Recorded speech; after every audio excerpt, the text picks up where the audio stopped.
Hello everyone and welcome to another exciting video lesson. आज के इस वीडियो लेसन में हम बात करेंगे नेटवर्क डिवाइसेस की।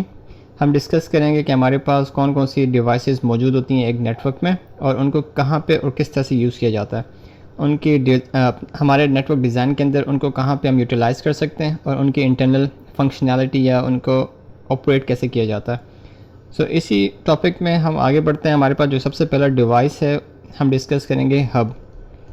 हब एक बहुत ही सिंपल और बेसिक नेटवर्क डिवाइस होती है जिसका मेन मकसद या जो मेन ऑब्जेक्टिव होता है वो ये होता है कि आपके पास बेसिक लेवल की जो आपकी नेटवर्क कनेक्टिविटी है वो आपको स्टैब्लिश करके दे दें।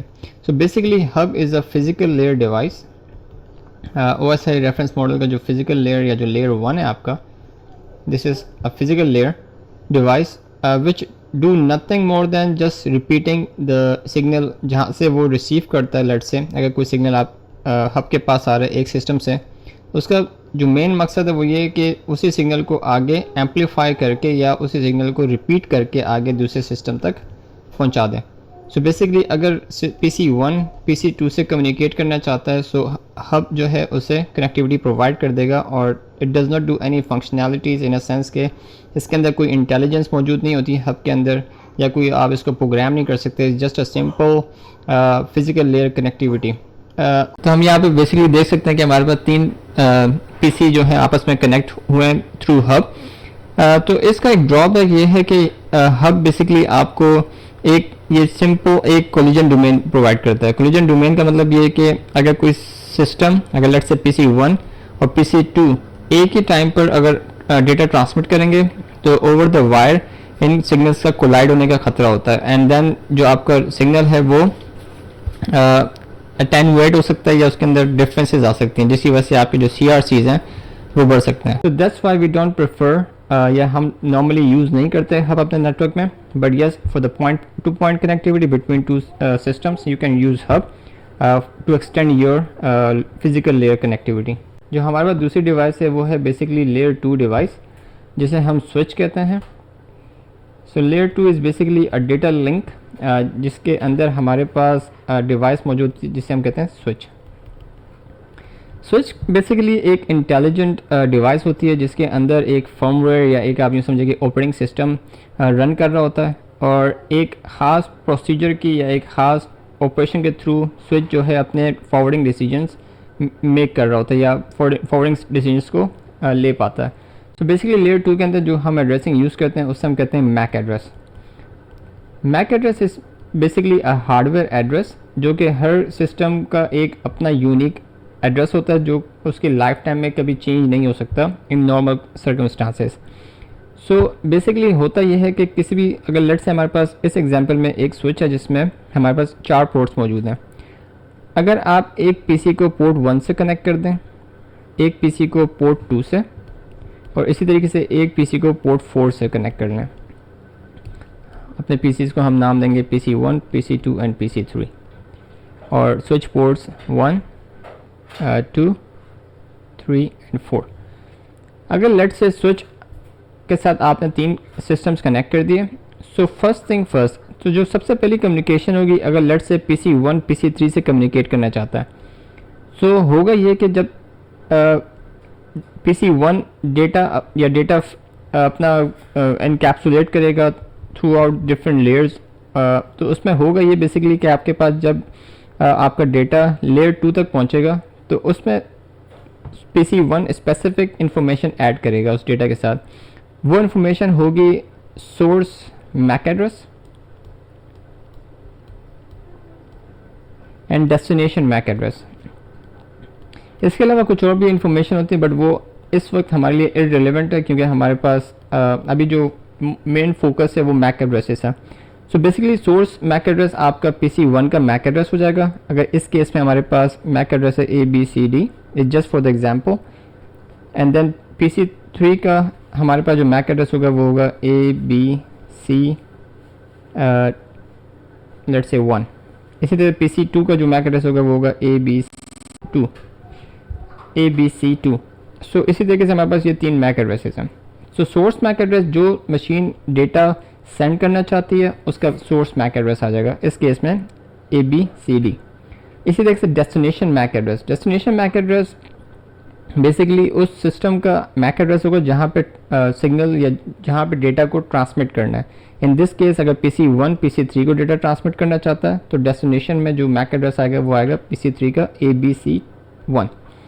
इस तरीके से ये डेटा जो है उसको PC1 मैनेज करेगा या उसको ये इन्फॉर्मेशन उस पर्टिकुलर हेडर के अंदर प्रोवाइड करेगा।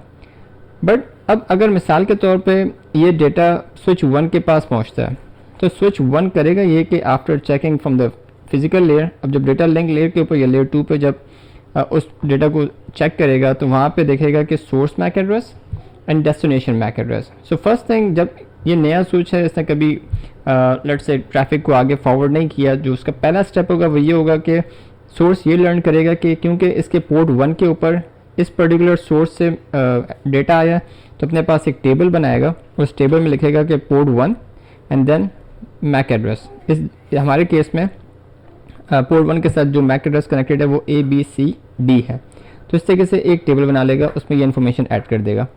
सिमिलरली लेकिन अब इशू ये है कि हमारे पास स्विच को डेस्टिनेशन मैक एड्रेस नहीं पता कि ये कहाँ पर है। सो स्विच करेगा ये कि अपने तमाम पोर्ट से उस डेटा को आगे फॉरवर्ड कर देगा।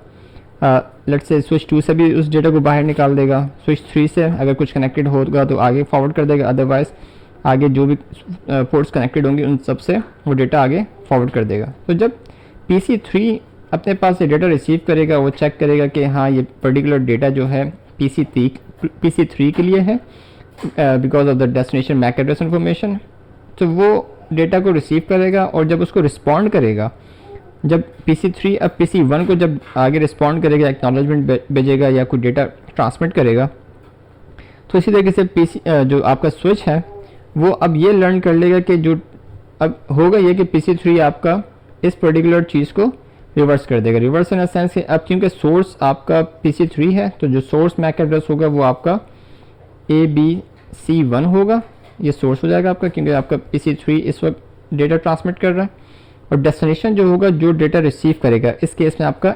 ABCD आपका डेस्टिनेशन हो जाएगा। ठीक है, तो अब इसमें होगा ये कि जब ये डेटा इस तरह से तमाम इन्फॉर्मेशन ऐड कर देगा हेडर के अंदर PC3 एंड देन उसको जब फॉरवर्ड करेगा, स्विच नाउ जब रिसीव करेगा डेटा अपने पोर्ट नंबर 4 के ऊपर, वो देखेगा कि सोर्स मैक एड्रेस अब ये PC3 का है, तो ये अपने पास टेबल के अंदर उसकी एंट्री कर देगा। लेट्स से पोर्ट नंबर 4 में इसके बाद जो मैक एड्रेस कनेक्टेड है वो होगा ABC1।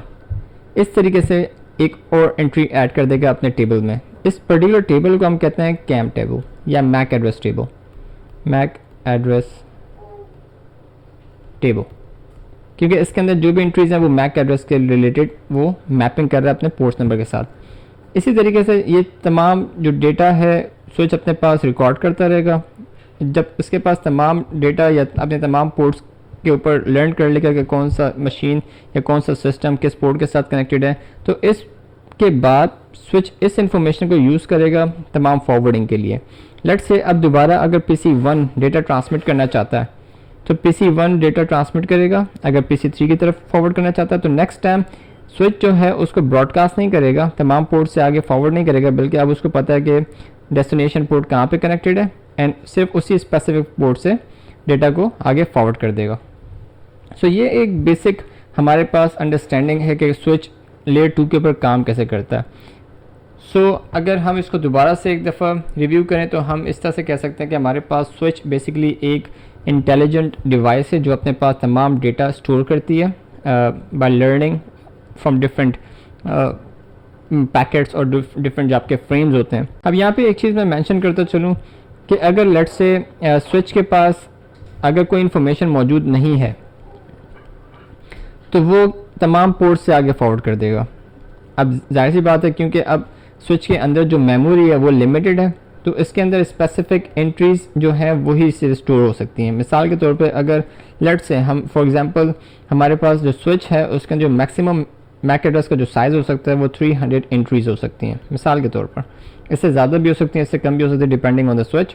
बट अगर लेट्स से हम कहेंगे 300 हैं, तो अगर स्विच के इस पर्टिकुलर मैक एड्रेस के अंदर 300 एंट्रीज मौजूद होंगी तो 301 होगी वो अपने पास स्टोर नहीं कर पाएगा। सो अब क्या होगा कि वो स्विच जब नया मैक एड्रेस लर्न करेगा, जब उसे पता नहीं होगा कि लेट से अब ये डेस्टिनेशन मैक एड्रेस कहाँ पर है, तो बाय डिफ़ॉल्ट स्विच जो है तमाम अपने पोर्ट से उस डेटा को आगे ट्रांसमिट या आगे फॉरवर्ड करना पड़ेगा, क्योंकि उसे नहीं पता कि अब जो डेस्टिनेशन है वो कहाँ पे मौजूद है. So this is a drawback of a switch, because उसकी जो मेमोरी है वो लिमिटेड है, और अगर वो उसको कोई इन्फॉर्मेशन मालूम नहीं है तो ऑटोमेटिकली तमाम पोर्ट से वो आगे डेटा को आगे फॉरवर्ड करेगा. सिर्फ उस पोर्ट से नहीं करेगा जहाँ से वो डेटा रिसीव किया उसने.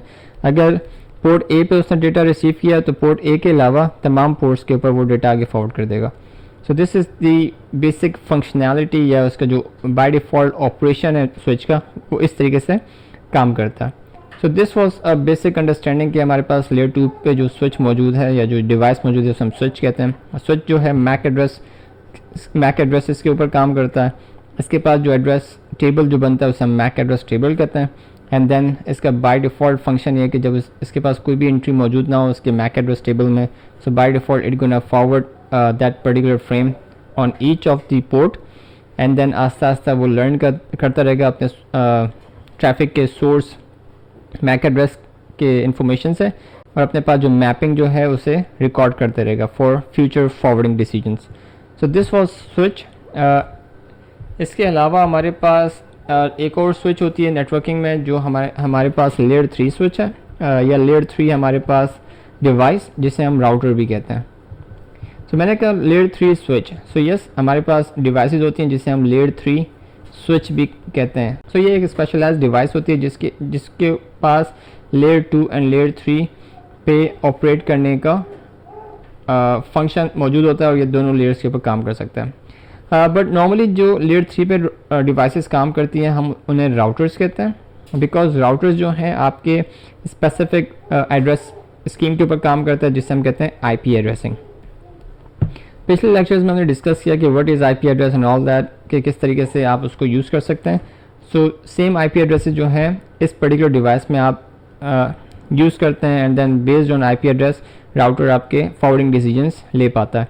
सो बेसिकली राउटर जो है आपका एक स्पेशलाइज्ड डिवाइस होती है जिसके हर इंटरफेस के ऊपर आपको एक आईपी एड्रेस असाइन करनी होती है. ये आईपी एड्रेस बेसिकली इसके आगे लेट से एक राउटर के पास 4 डिफरेंट इंटरफेसेस हैं, तो चारों इंटरफेस के ऊपर जो नेटवर्क आप असाइन करेंगे वो डिफरेंट होगा. लेट से यहाँ पे अगर आपके पास इंटरफेस 1, इंटरफेस 2, 3 एंड 4 मौजूद है, जो इंटरफेस 1 होगा उसके ऊपर जो आप नेटवर्क असाइन करेंगे लेट से 10.1.1.0/24, तो आपके जो इंटरफेस 2 होगा उसके ऊपर आपको एक डिफरेंट नेटवर्क असाइन करना पड़ेगा, लेट से 20.1.1.24. जो 3 होगा उस पर आपने डिफरेंट नेटवर्क असाइन करना है. This is for your better understanding. एक ईजी एग्जाम्पल यहाँ पर मैं आपके सामने रख रहा हूँ ताकि ईजिली आपको समझ में आ सके. तो आपके पास राउटर में 4 डिफरेंट इंटरफेसेस, जैसे ज़्यादा इससे कम भी हो सकती हैं, तो हर इंटरफेस के ऊपर आप एक डिफरेंट नेटवर्क असाइन करेंगे. सो जब आप डिफरेंट नेटवर्क असाइन कर देंगे तो आपके पास जो राउटर है उसके पास ये एंट्री या उसके पास इन्फॉर्मेशन आ जाएगी कि इसके किस इंटरफेस के ऊपर कौन सा नेटवर्क कनेक्टेड है. So based on that information ये अपने पास एक टेबल बना लेगा जिससे वो कहेगा राउटिंग टेबल. तो याद रखें कि लेयर 3 डिवाइस को हम राउटर कहते हैं, और जो उसके पास टेबल होता है जो इन्फॉर्मेशन वो कलेक्ट करता है उसे हम कहते हैं राउटिंग टेबल. सो राउटिंग टेबल में आपके पास जो इन्फॉर्मेशन मौजूद होती है वो ये होती है कि आपके पास डेस्टिनेशन नेटवर्क और उसको किस इंटरफेस या किस नेबर या किस नेक्स्ट हॉप के थ्रू से उसको फॉरवर्ड करना है. तो आपके पास एग्जिट इंटरफेस, आपके पास एग्जिट इंटरफेस या नेक्स्ट हॉप इन्फॉर्मेशन होगी. ये ऑल डिपेंड करता है आपके ऊपर कि आप किस तरीके से उसको कॉन्फ़िगर करते हैं, किस तरीके से आप ये इन्फॉर्मेशन राउटर को प्रोवाइड करते हैं, और बेस्ड ऑन दिस इन्फॉर्मेशन फिर आपका राउटर जो है डिसीजन ले पाता है कि कौन सा बेस्ट पॉसिबल पाथ है डेस्टिनेशन नेटवर्क तक पहुंचने के लिए. So these were few of our networking devices जो कॉमनली आप नेटवर्क में इस्तेमाल करेंगे या आपको नज़र आएंगे, या आप ये डिवाइसेस यूज़ कर सकते हैं अपने नेटवर्क डिज़ाइन में. सो we have discussed a hub which is a physical layer device. We have discussed layer 2 device which is a switch. Then in layer 3 we discuss router which is a layer 3 device and works on IP addresses. So इस lecture में इतना ही. मिलते हैं next lecture में।